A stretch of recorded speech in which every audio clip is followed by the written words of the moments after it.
Hello guys, आप लोग कैसे हैं। हम आशा करते हैं कि आप लोग ठीक होंगे, स्वस्थ होंगे और मस्त होंगे, पढ़ाई में व्यस्त होंगे। ठीक है, तो आइए चलते हैं। हम आज देखते हैं BA psychology first year first semester. ठीक, इसके बारे में आज हम लोग चर्चा करेंगे। ठीक, तो चलते हैं, देखते हैं कि इसमें क्या मिलता है।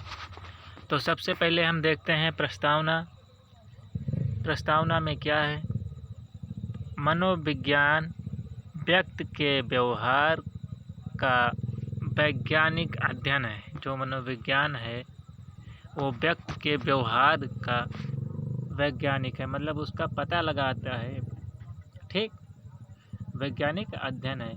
मनोविज्ञान में व्यक्ति के व्यवहार का संपूर्ण अध्ययन कर उसकी व्यवहारिक या सामाजिक मानसिक समस्याओं का अध्ययन कर समस्या का समाधान किया जाता है। ठीक, इसके कहने का मतलब ये है, ये जो है मनोविज्ञान का, इनके पास क्या समस्या है, कैसी दिक्कत है, इसकी समाधान करके उस समाधान करते हैं। ठीक है, समस्याओं का समाधान। प्रस्तुत इकाई में आप मनोविज्ञान के अर्थ, परिभाषा, इसके लक्षण, इतिहास, मनोविज्ञान के क्षेत्र का विस्तृत अध्ययन करेंगे। किसमें?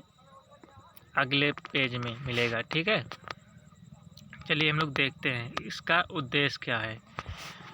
इसके उद्देश्य को पढ़ने के बाद आप मनोविज्ञान का अर्थ बता सकेंगे एवं परिभाषा कर सकेंगे। क्या कर सकेंगे? परिभाषित कर सकेंगे। ठीक है, मनोविज्ञान का इतिहास बता सकेंगे, मनोविज्ञान के लक्षणों को बता सकेंगे। ठीक, ये सब पढ़ने से आपको इस सब चीज़ की नॉलेज होगी। जो परिचय है, ठीक, इंट्रोडक्शन। प्रत्येक मनुष्य की यह प्रकृति होता है कि जब वह किसी प्रकार की भ्रमित अथवा गड़बड़ी देखता है तो वह उसी गड़बड़ी को दूर करने का अथवा चीज़ों को क्रमबद्ध करने का प्रयास करता है। ठीक है, जो इसमें गड़बड़ी होती है उसको दूर करने का अथवा उन चीज़ों को क्रमबद्ध करने का प्रयास करता है। ठीक है, इसी प्रकार से यह देखा गया कि जब व्यक्ति घर में होता है अथवा जब कुछ लोगों के बीच में होता है तो वह घर इन लोगों के संबंध में अक्सर कुछ धारणाएं बना देती है, जो कुछ धारणाएं बना देती हैं और अक्सर कुछ पूर्व कथन भी करते हैं। जैसे हम सबको यह अच्छा लगता है कि हमारे मित्र दिल में मुस्कुरान कर हमारा स्वागत करते हैं। ठीक, क्या करते हैं? स्वागत करते हैं, हमारे साथ मित्रता के संबंध में निभाते हैं। प्रत्येक व्यक्ति अपने विचारों और की वस्तुओं और व्यक्तियों के प्रति निर्मित धारणाओं के आधार पर व्यवहार करता है। क्या करता है? व्यवहार करता है। परंतु इस प्रकार व्यवहार करने में कभी कभी उससे कठिनाई भी महसूस होती है। क्या होती है? कठिनाई भी महसूस होती है। कठिनाई भी होती है। मनोविज्ञान में प्राणी के इस प्रकार के भिन्न व्यवहार पहलुओं का अध्ययन किया जाता है। ठीक है, उसमें जो कठिनाइयाँ होती हैं वो प्राणी में विभिन्न व्यवहारों पहलुओं का भी अध्ययन किया जाता है। ठीक है बच्चों, ये एक है। अभी क्या है? परिचय। अभी मेन पॉइंट बाकी है, इसमें जो पढ़ना है वो संक्षिप्त में बता रहे हैं। ठीक है, मनोविज्ञान का संक्षिप्त इतिहास। ठीक,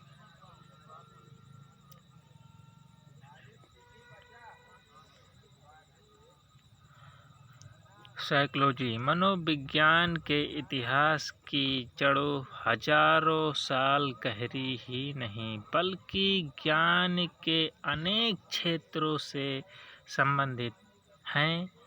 धर्म, जात, दर्शन, शास्त्र और विज्ञान सभी का मनोविज्ञानिक की उत्पत्ति में योगदान है। जो मनोविज्ञान की उत्पत्ति है इसमें योगदान है। ठीक है।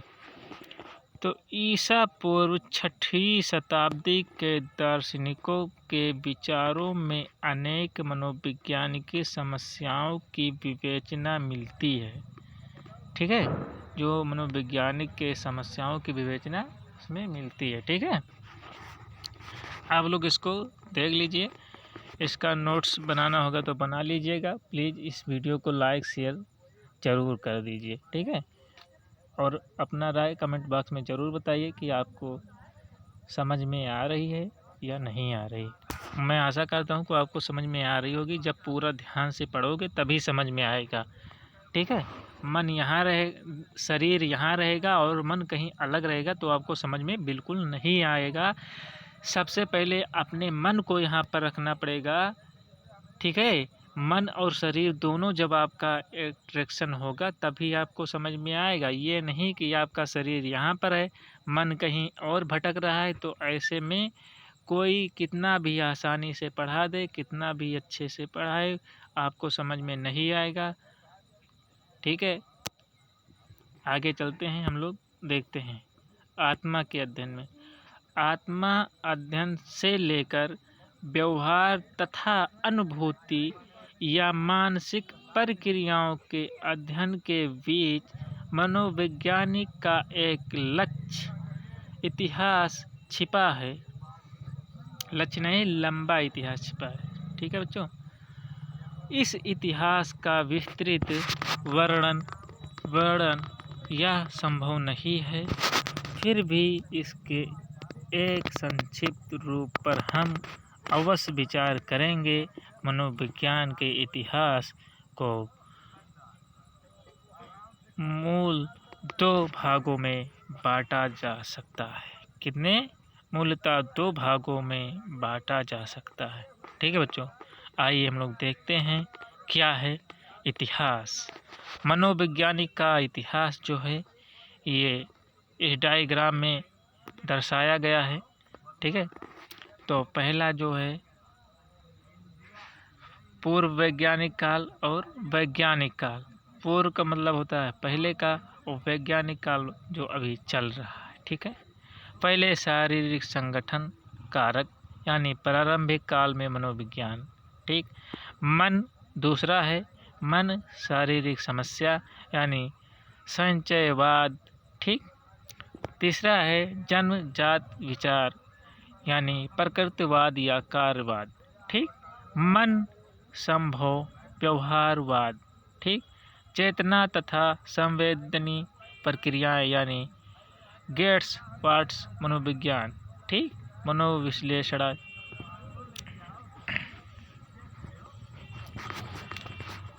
पूर्व मनोवैज्ञानिक काल। ठीक।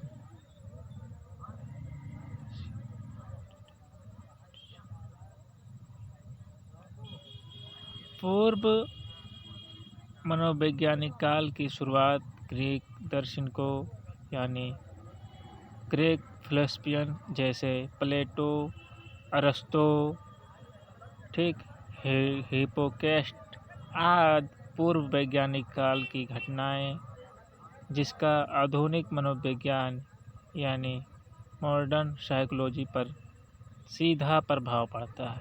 ठीक है बच्चों। शारीरिक गठन कारण शारीरिक गठन कार्य। ठीक। इस सिद्धांत का प्रतिपादन ग्रीक दार्शनिक हिप्पोक्रेटस ने 400 BC में किया था। ठीक।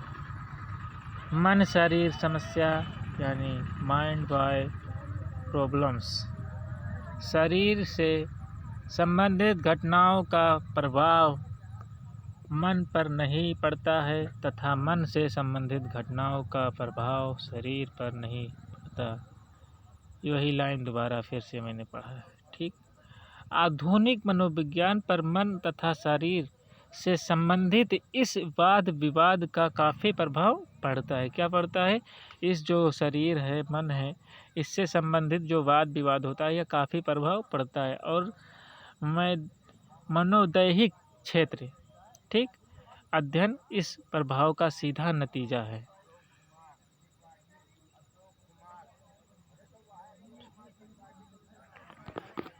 जन्मजात विचार, ठीक।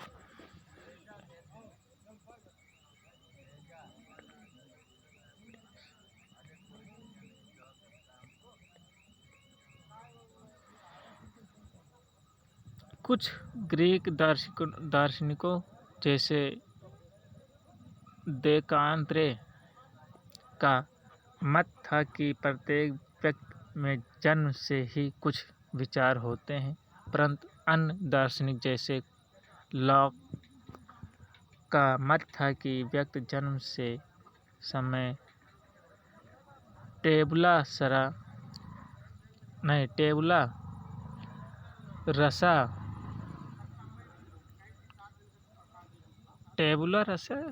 होता है, यानी अर्थात इसका जो मस्तिष्क होता है गोरे कागज के समान होता है। जैसे आप समझ लीजिए कि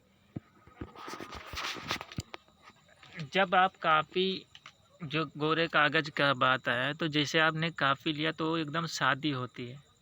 जब आप उसमें धीरे धीरे 1 page 2 page 3 page daily per day लिखते गए तो क्या काफ़ी वो भरती नहीं है? इसी प्रकार सेम जो हमारा दिमाग है, जो हमारा मस्तिष्क है, जो माइंड है, आप जो समझ लीजिए, इसमें जब आप एक विचार को उत्पन्न किए, 2 विचार को उत्पन्न किए, 3 विचार को उत्पन्न किए, धीरे धीरे जो आपने देखा उसको ऑब्जर्व किया, ठीक है, उसी प्रकार जो हमारा माइंड है वो धीरे धीरे भरता जाता है।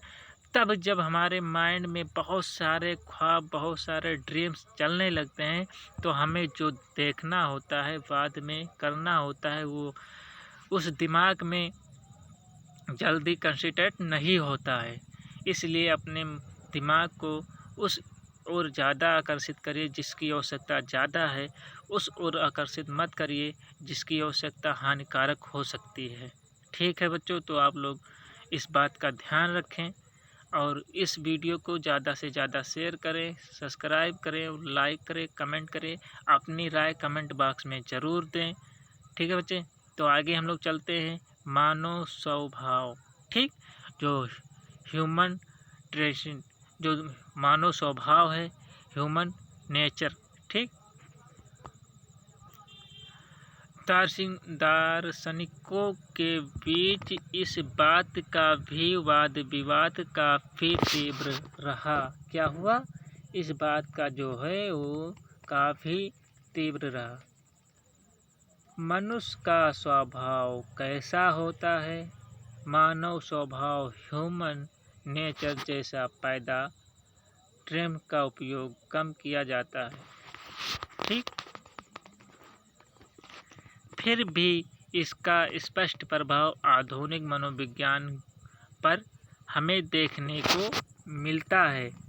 मानव व्यवहार किसी तरह से सांस्कृतिक यानी कल्चर तथा सामाजिक सोशल नर्वस द्वारा प्रभावित होता है। बहुत कुछ मानव स्वभाव से संबंधित इसी वाद विवाद का परिणाम है, ठीक। आजकल आपने देखा है कि जो लोग सोचते समझते नहीं हैं, वो कुछ छोटी छोटी बातों को लेकर के वाद विवाद फैलाने लगते हैं। हिंदू धर्म या मुस्लिम धर्म या अन्य घरेलू हिंसा जो होती है, इसी तरीके से होती है बच्चों, लेकिन ऐसा नहीं होना चाहिए। अपने हिसाब से उनको देखना चाहिए मनोवैज्ञानिक क्या कह रहा है, ठीक है। चेतना तथा संवेदन प्रक्रियाएं 19वीं शताब्दी में प्रारंभ में 2 प्रमुख क्षेत्रों में जो अध्ययन किया गया उसका आधुनिक मनोविज्ञान पर, तीसरे में हम देखते हैं इसका पूरा दिखाई देगा। ठीक है, ये देख लीजिए। सबसे गहरा असर पड़ता है, क्या पड़ता है? सबसे गहरा असर पड़ता है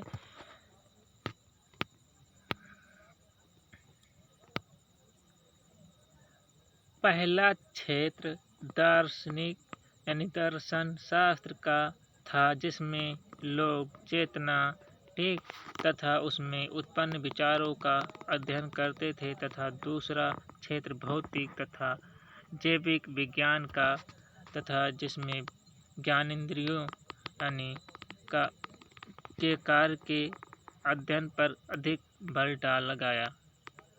क्या हुआ? इस पे जो अधिक बल डाला गया। ठीक है,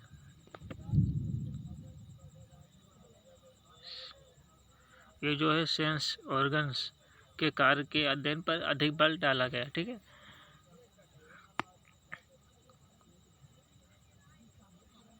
वैज्ञानिक काल।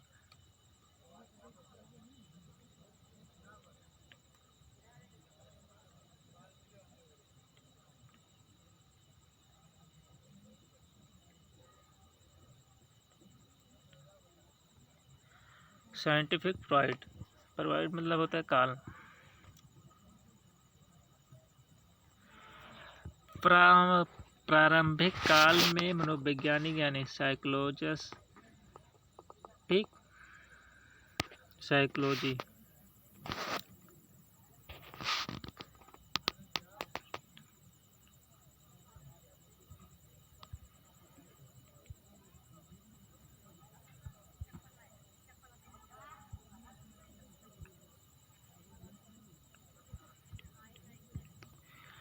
मनोविज्ञान के इतिहास के इन सभी चीज़ों को देखते हुए सरकार भी कई कार्यक्रम भी चलाती रहती है, जिससे लोगों में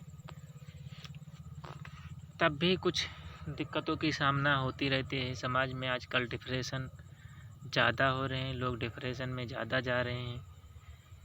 उनके सोचने समझने की जो क्षमता है वो धीरे धीरे कम होती जा रही है।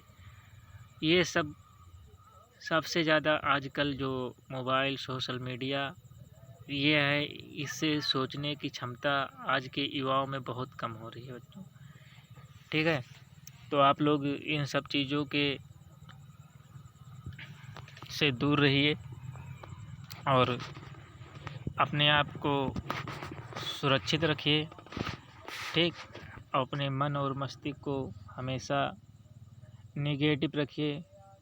पॉजिटिव कोई कितना भी बता रहा हो, कोई गलत कितना भी बता रहा हो, बट गलत मत करिए और ना गलत करने की कोशिश करिए और ना गलत सुनिए किसी का। ठीक है, तो आइए हम लोग चलते हैं आगे। मनोविज्ञान के इतिहास में एक काफ़ी महत्वपूर्ण विषय है।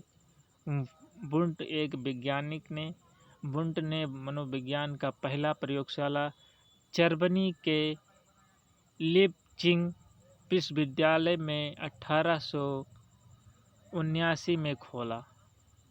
ठीक, एक जो विलियम वुंट जो वैज्ञानिक थे, इन्होंने अपना लीपजिग में एक प्रयोगशाला खोला। ठीक है, तो संरचनावाद की बुनियाद को विलियम वुंट द्वारा की गई थी, परंतु उसे औपचारिक स्कूल के रूप में वुंट द्वारा नहीं बल्कि उसके ही शिष्य ट्रेचनर द्वारा अमेरिका के कॉर्नेलिया विश्वविद्यालय यूनिवर्सिटी में 1892 में प्रारंभ किया गया। क्या हुआ कि इसमें जो वैज्ञानिक थे, इन्होंने एक खोला था प्रयोगशाला, जो कॉर्नेलिया जो अमेरिका में पड़ता है, एक राज्य है, वहाँ पर खोला था। ठीक है बच्चों, प्रारंभ किया। संरचनावाद के अनुसार मनोविज्ञान का विषय वस्तु चेतना, अनुभूति थी, प्रकृतिवाद या कार्यवाद। इसके बारे में हम लोग चर्चा करेंगे।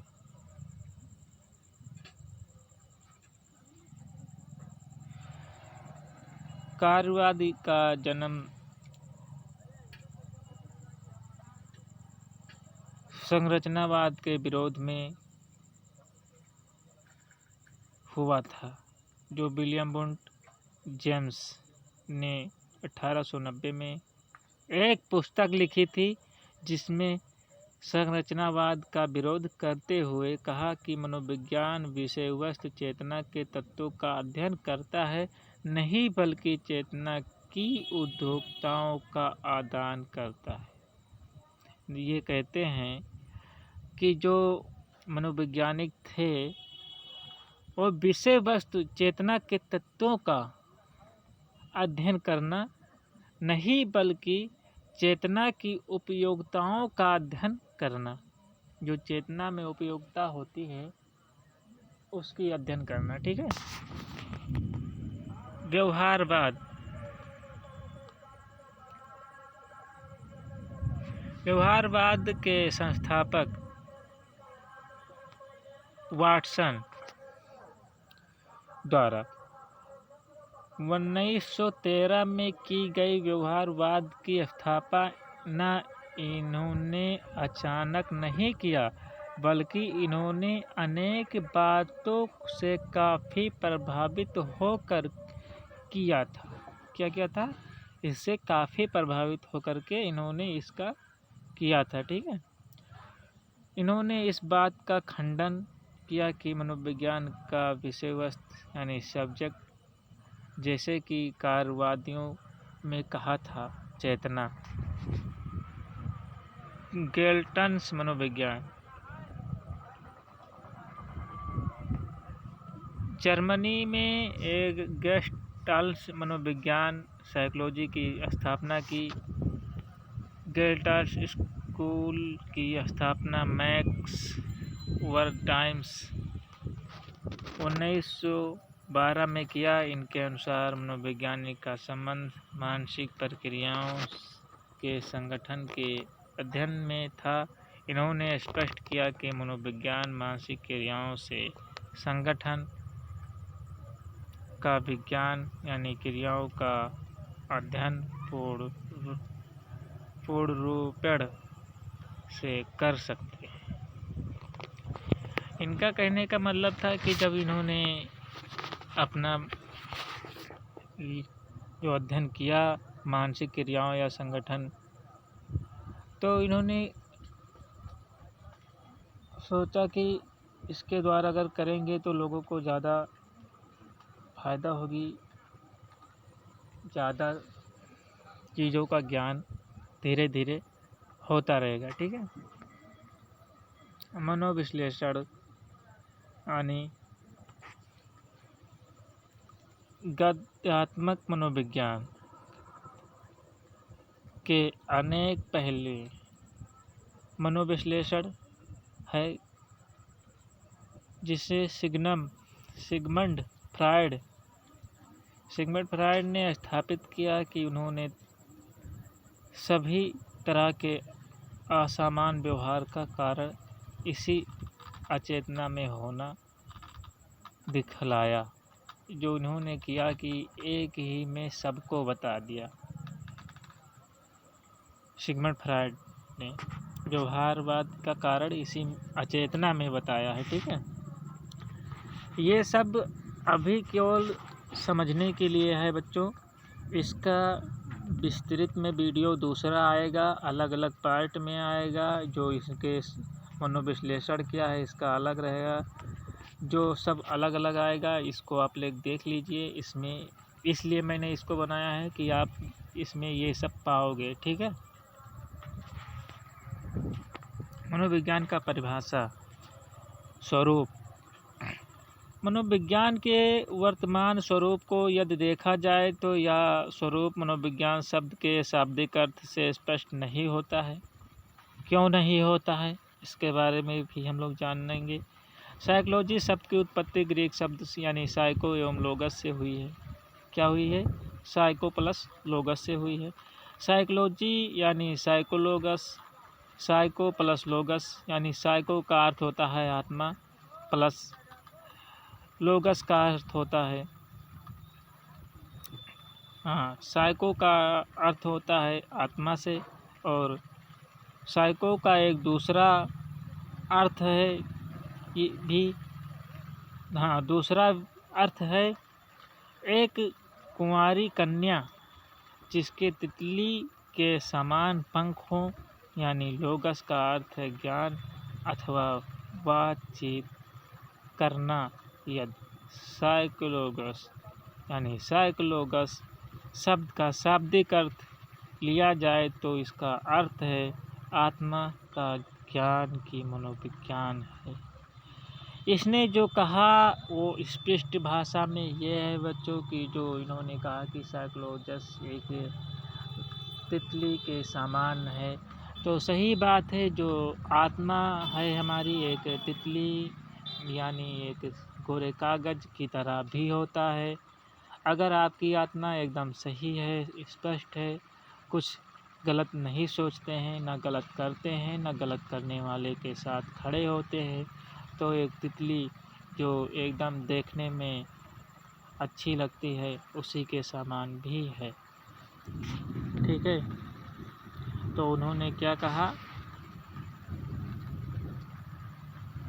कि कन्या, कुंवारी कन्या, यानी कहने का मतलब है कि एकदम सही, कुंवारी कन्या का मतलब होता है एकदम सही तितली के समान पंख हो, यानी तितली के समान पंख, मतलब लोगस का अर्थ है ज्ञान, मतलब उसके पास ज्ञान होना चाहिए, अथवा बातचीत करना, यानी साइकोलॉजी का शब्द का शाब्दिक अर्थ यही होता है बच्चों। आप लोगों को मैं समझ रहा हूँ कि आप लोगों को समझ में आ रहा है। तो अगर आप लोग को समझ में आ रहा है तो अपना राय कमेंट बॉक्स में ज़रूर बताइए, जिससे मुझे भी इस वीडियो को और बनाने की इच्छा जागरूक हो। ठीक है बच्चों,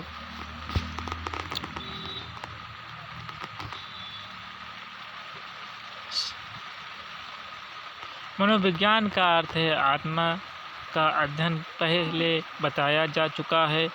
ग्रीक दार्शनिकों द्वारा आत्मा का अध्ययन प्रारंभिक किया गया।